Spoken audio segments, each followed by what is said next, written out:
Batman movies, the ones with boom, bash, pow, air bubbles, were regularly featured.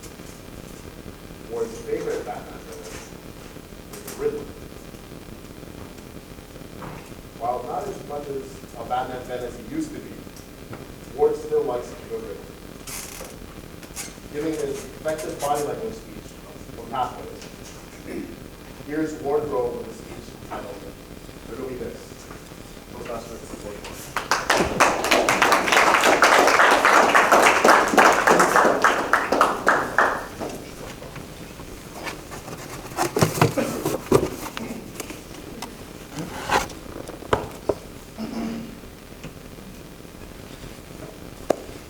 Life is full of riddles. By show of hands, has anybody ever found that they have a favorite riddle? Or life has inspired them with a riddle? So today, thinking about it, life also poses questions. Some of these questions stay with you for a long time. If the question is, what should I get my wife for Valentine's Day? It's probably not that small. Or it may be small enough that you disregard it, depending on the love language. My wife's love language happens to be gifts. Mine happen to be acts of service. And so we continue that march. I'm halfway there, and I'm still wondering, what will I get my wife for Valentine's Day? There are some riddles that are classics, like the Sphinx riddle. The Sphinx is a fierce creature standing at the gates of the city called Thebes. She has the face of a woman, the body of a lion, fierce claws, and wings of an eagle. Oedipus stood before the Sphinx. Now the Sphinx would ask each visitor to her city a riddle. If they could not answer it, she would devour them. Sometimes in life, we are devoured by these riddles or questions that keep cycling in our minds. And throughout life, we're often called to answer time and again. So there he is, Oedipus, standing at the gates of Thebes in front of the Sphinx. And the Sphinx asks, what goes on 2 in the morning, 4 in the morning, what goes on 4 in the morning, 2 in the afternoon, and 3 in the evening? And Oedipus thought, and he thought, and then he said, a man. A man crawls as a baby on all 4s in the morning, walks in his prime on 2, and as Roy can attest, uses a cane in old age on 3. Our young parents know the joys and wonders of watching their babies crawl. They're crawling, and then when they get to about 2, they start walking. When they're walking, they're like invincible. They just keep moving and moving and moving. They go forward. They might even climb a tree at 3 as best as they can. They're invincible. Don't worry. Chris and Kelly, when they become teens, they're going to be twice as invincible, and they have the keys to the car.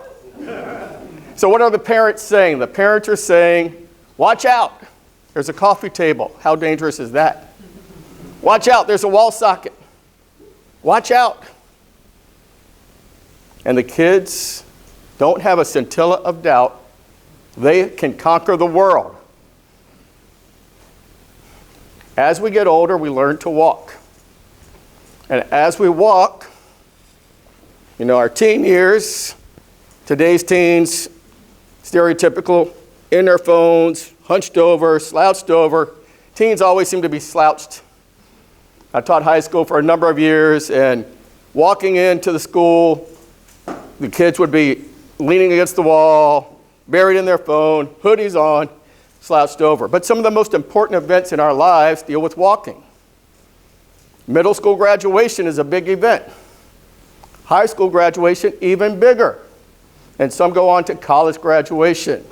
How many mothers have told their sons and daughters to go ahead and stop slouching? Put your shoulders back. Walk with confidence. The biggest walk of confidence in my life was on my wedding day. And now 35 years later, my son Paul's engaged, and I'm sure he's nervous about that walk of confidence. That's a big day, especially now with the videos, social media posting, and those photos that last forever. That's somewhat, for some of us, what Valentine's is about. So we're walking, some of us run. And I loved running. Running was my favorite sport. I wasn't always good at it. At 12, I could barely make it around the block. And then in high school, I kept running. Before high school, I joined a cross-country team. I ran 3 miles. I ran 6 miles. I went 12 miles. I was running and running and running with the Army on an intramural team for years.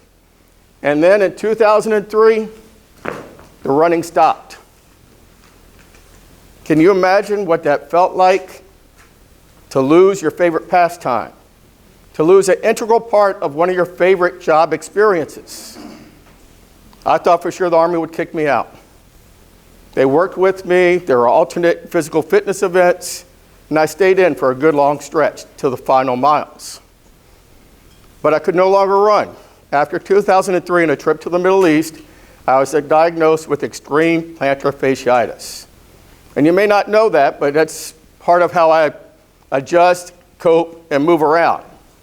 It's a little bit more difficult than what you might imagine. I did 2 more deployments to the Middle East after that and continued walking. But I could no longer run. At school sometimes, and I actually did need this, Roy, you're not the only one in the room, I needed a walking stick. Now when I walked in this meeting this morning, someone said, "Watch out, Ward's got the stick." The students would call it the Moses stick. And that has taught me a lot of humility and resilience.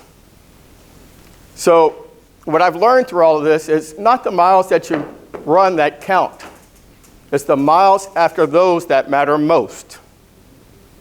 It's the miles after those that matter most. To continue going, to answer that riddle, what do you do next?